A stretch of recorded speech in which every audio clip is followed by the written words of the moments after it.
Well, it is not just custom, it is a charter right to a speedy trial. And there's a reason for that. If you are accused by the state of an offense, you're stressed out by it, you have to hire lawyers, your life is disrupted, you may even be in custody. And more than that, there's the stigma that you are accused. So you must have done something.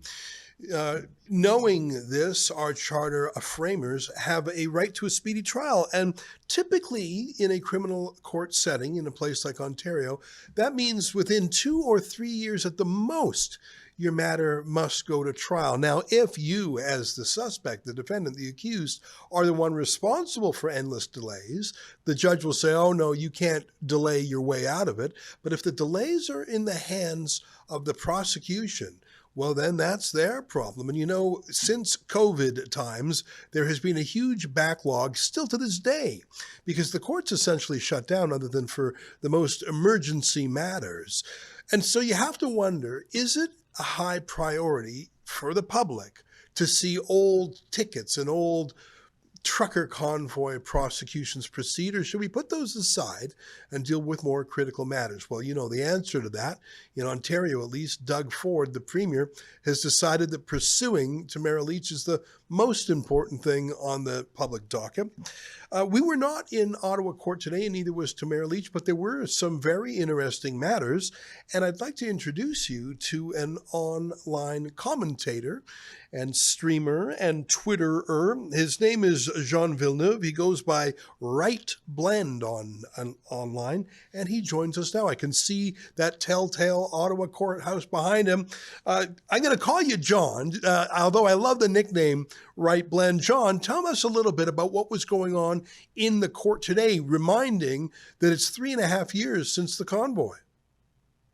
Yeah, absolutely. It has been quite a long time for Mr. Cbasa, who's waiting to go to trial. He's not going to trial just yet. These are the pre-trial motions that are now in process. And it was a pretty eventful day. We also had another Freedom Convoy matter, Mr. Robert Donnell, who was actually having his case stayed. There was some arguments or points made by the judge about the delays in his trial being the fault of the Crown. And I have that on good authority. I wasn't personally in the room for Mr. Donnell's case as it coincided with Cbasa's proceeding, but it's certainly good news to be shared today.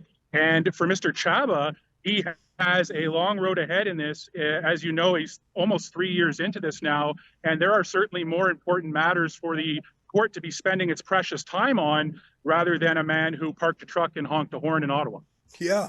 Well, first of all, the fact that there are so many trucker cases in this Ottawa courthouse that you can't even cover them all because they're at the same time, that goes to my point about it's incredible to me that 3.5 years later, the government thinks this is the best way to use resources. Where Ottawa has a crime wave, but they're focusing on getting each last trucker. It's incredible. Let's just talk briefly about Robert Donnell. So he was a protester, and from a colleague you had in his room, basically the judge went through and said delay after delay was on the fault of the prosecution.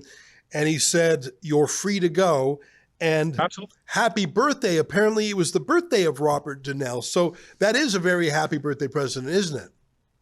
Absolutely. And my sources were very clear to indicate that the judge spent particular time putting notice on the Crown that they were responsible for these delays and that this is basically not acceptable. As you said, we have a right to speedy trial, and then staying the proceeding. And as he was on his way out the door, the judge said, it is your birthday today, happy birthday, and you're free to go. So they were very clear that the judge spent quite a lot of time highlighting just how long this has taken and how it was the fault of the Crown to get here.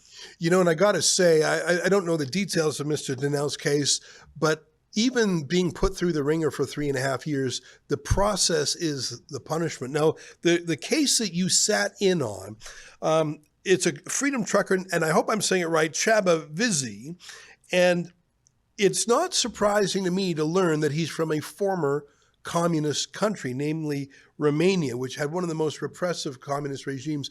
It was my observation during the trucker convoy and during other COVID protests, I heard a disproportionate number of Eastern European accents wherever I went. People from the former Soviet Union, people from Poland, people from Romania.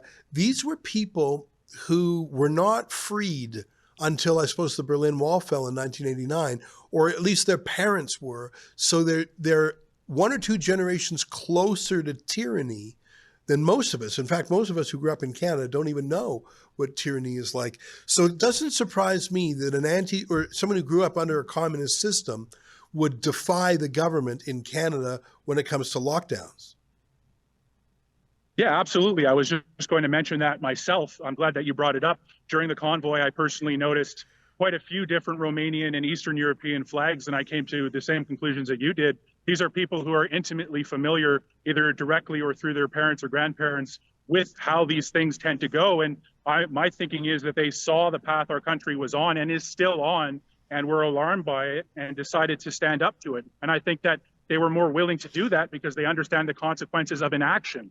Things, if you don't act, then you're going to spend the rest of your life regretting it. I think so. And they did it peacefully. They did it with numbers, and they provided a voice for their entire community and for all Canadians. And they joined the large group of people who had come to gather in Ottawa to tell our government, to tell Justin Trudeau that enough was enough and it's time to give us our rights and freedoms back.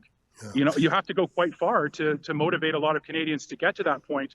And it's a stark reminder of how bad things were at that time. Small businesses being shut down, large businesses being allowed to continue and to operate, everyone losing their livelihoods, coercing the vaccine. It was a terrible time. And I'm just so glad that people like Csaba were able to come to Ottawa and to be part of this movement to liberate our country. Let me read from one of your tweets today. You said, after years of government overreach, Cbasa Vizi decided to take a stand and join fellow truckers in Ottawa.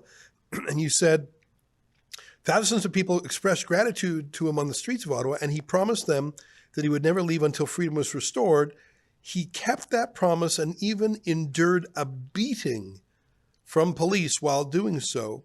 He's charged with mischief, disobeying a court order, and resisting arrest. So tell me what facts you heard. And I'm not sure if it was a pre-trial hearing or what exactly was going on. It was, but it's a defense motion. Do we know what the facts are? Like, was he beaten up? When they say he's charged with resisting arrest, it could be, but could be that's just how the police framed beating the tar out of a guy, because that's what they did during the trucker convoy.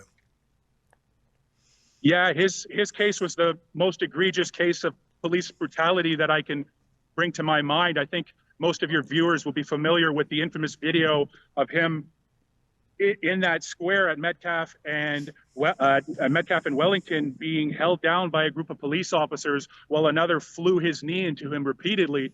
I know Csaba had made statements in the past in documentaries and such saying that he was quite injured from that, and I can imagine he was if you just remember that visceral video. Now, the charges, as I'm hearing from another reliable source, same one who was in the court this morning, I was about an hour late. They said that 2 of the charges were withdrawn by the Crown, I believe. So I'll have to double check on that, but it seems pretty reliable.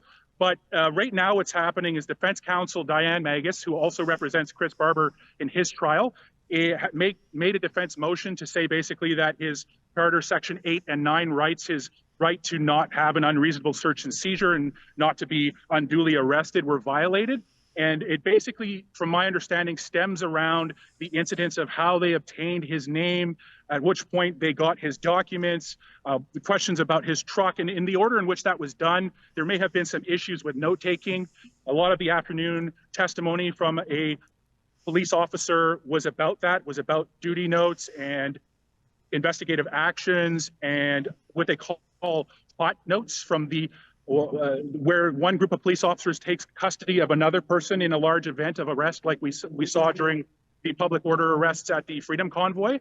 And basically the summary of that is the notes were terrible.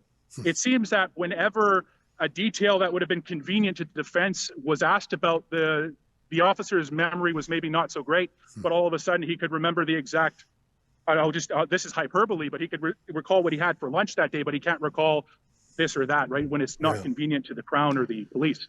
Well, I remember that video of the cop just going after the guy with his knee. And I think a lot of people saw that and they felt sick to their stomach and they thought, what the heck is happening in Canada? I'm glad he's got a lawyer. I don't know Diane Magus well, but I know she is defending Chris Barber, who is the co-defendant with Tamara Leach. So I've seen her in action and I think she's a fairly seasoned lawyer. I don't know her. I haven't interacted with her. It's interesting to me that the cops are pressing so hard on this, and it makes me think maybe they're going by that aphorism, the best defense is a good offense. So this guy, Cbasa Vizi, probably has a claim against the police for false arrest, for police brutality. So maybe they're trying to muddy the waters by saying, no.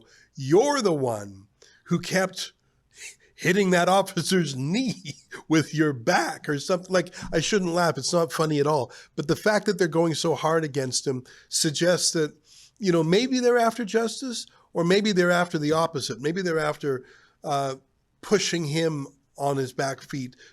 Because that guy, judging by that video, he's got a hell of a lawsuit against the police. But if they convict him, then I can't imagine his police brutality lawsuit winning. But if he's acquitted, they're in some trouble. I think this is a strategic prosecution, because if they can get a conviction on him, then his police brutality claim gets weaker. Let me ask you a question, John. Is this continuing tomorrow, or when? Do you know when the next court date is? I really am glad that you're there and that your friend is there. We sometimes send a reporter to Ottawa too.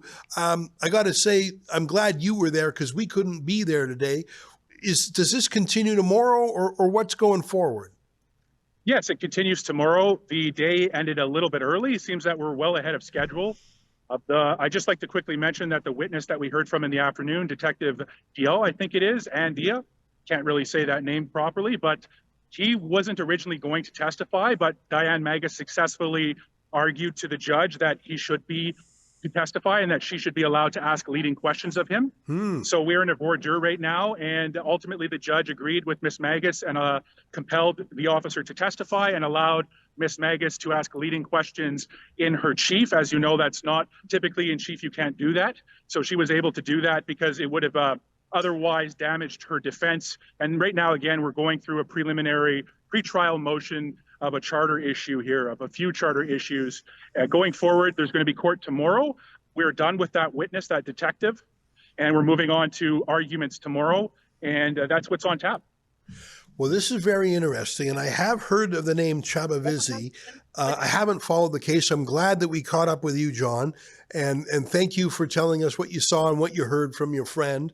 And I'm sympathetic to this man. First of all, 3.5 years later, really, this is a high priority for the government of Doug Ford. That's very disappointing. But the more I think about it, and now that you remind me, this is the guy who got the daylights beat out of him by police, I think they're trying to make a point. How dare you raise your head? I think this is a political prosecution, and I think the police are covering their behinds.